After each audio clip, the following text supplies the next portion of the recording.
बढ़ेंगे आगे। खबर मेरठ से है, जहां बकरीद को लेकर पुलिस अलर्ट हो गई है। ईद पर निगरानी के लिए कंट्रोल रूम बनाया गया है। एसएसपी और डीएम कंट्रोल रूम की मॉनिटरिंग करेंगे।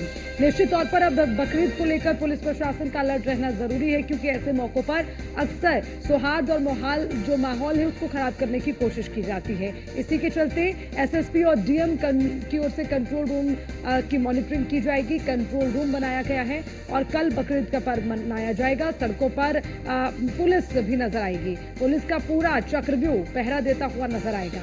संवेदनशील इलाकों में अतिरिक्त पुलिस फोर्स की तैनाती कर दी गई है। मेरठ के एसएसपी ने 3 दिन के लिए विशेष सेल बनाया है, जिसके माध्यम से बकरीद के चलते नजर रखी जा सके, माहौल खराब ना हो, पुलिस प्रशासन की टाइट सिक्योरिटी रहे।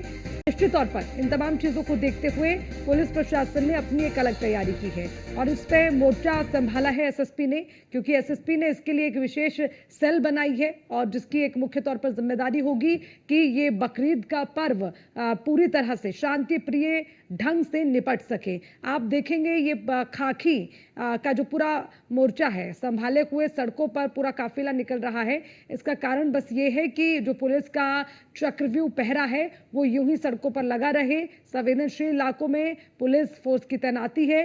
कोई भी किसी भी हाल में सौहार्द ना बिगाड़ सके, माहौल खराब ना कर सके। निश्चित तौर पर उसको देखते हुए मेरठ एसएसपी भी खुद मॉनिटरिंग के लिए जुटे हुए हैं।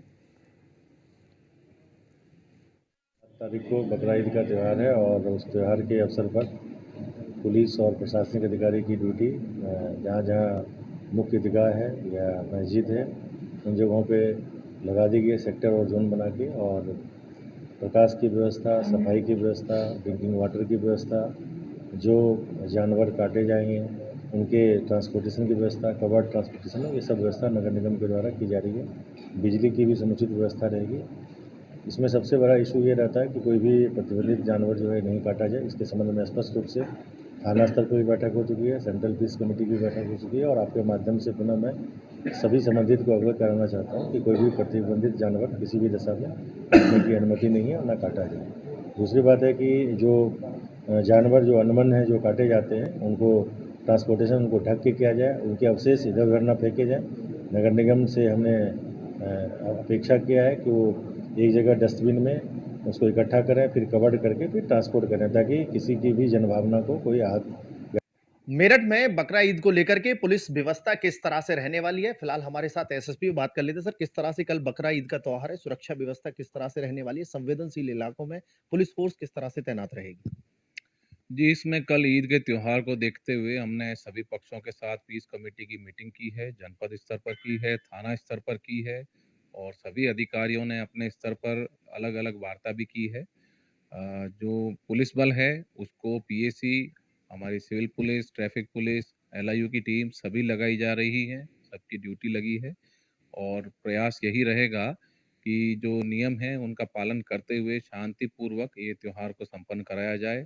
जो अन्य विभाग हैं जैसे कि हाइडल विभाग है, जो नगर निगम है, नगर निकाय हैं, उनसे भी हमने समन्वय स्थापित किया है और जनपद में एकीकृत कंट्रोल रूम स्थापित किया गया है 3 दिनों के लिए, जिसमें कि कहीं कोई घटना किसी विभाग से संबंधित हो, उसे तत्काल नोट किया जाएगा और संबंधित विभाग को अवगत करा आवश्यक कार्रवाई की जाएगी।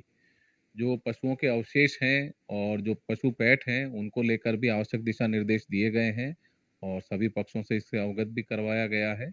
तो प्रयास यही है कि सभी जगह सकुशल संपन्न होगी और जो पीएसी, पुलिस बल इत्यादि हैं, उनके साथ फ्लैग मार्च भी किया जा रहा है क्षेत्रों में। सर, कटान को लेकर के अगर बात की जाए, जो पशु कटान है क्या निर्धारित स्थान पर होंगे, जो नमाज के स्थल हैं वहां पर किस तरह से सुरक्षा व्यवस्था रहेगी? मेरठ को कितने संवेदनशील और अति संवेदनशील इलाकों में बांटा गया? जी, मेरठ को कई संवेदनशील, अति संवेदनशील हैं क्षेत्र, करीब 20 ऐसे विशेष मोहल्ले और गांव चिन्हित हुए हैं, जहां पर विशेष व्यवस्था रहेगी।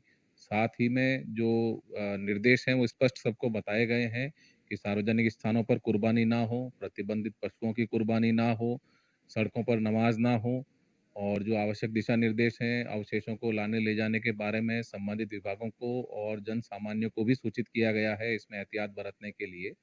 और हमें उम्मीद है कि एक त्योहार पूरा सकुशल संपन्न होगा और इसमें सभी के साथ समन्वय स्थापित किया गया है। धन्यवाद। मेरठ में ईद से पहले पुलिस एक्टिव नजर आ रही है। चप्पे चप्पे पर पुलिस फोर्स तैनात है। संवेदनशील इलाकों से लेकर के सभी इलाकों की अगर बात की जाए तो पुलिस की पैनी नजर है। सोशल मीडिया से लेकर के धरातल की अगर बात की जाए तो गश्त पुलिस कर रही है। सोशल मीडिया के लिए विशेष सेल बना करके मेरठ पुलिस नजर रख रही है। किसी भी तरह से संदेश वायरल करने से पहले सावधान हो जाएं। अगर बगैर जानकारी के कोई संदेश वायरल किया तो दर्ज होगा मुकदमा। मेरठ से अतुल शर्मा की report, news one India. Meerut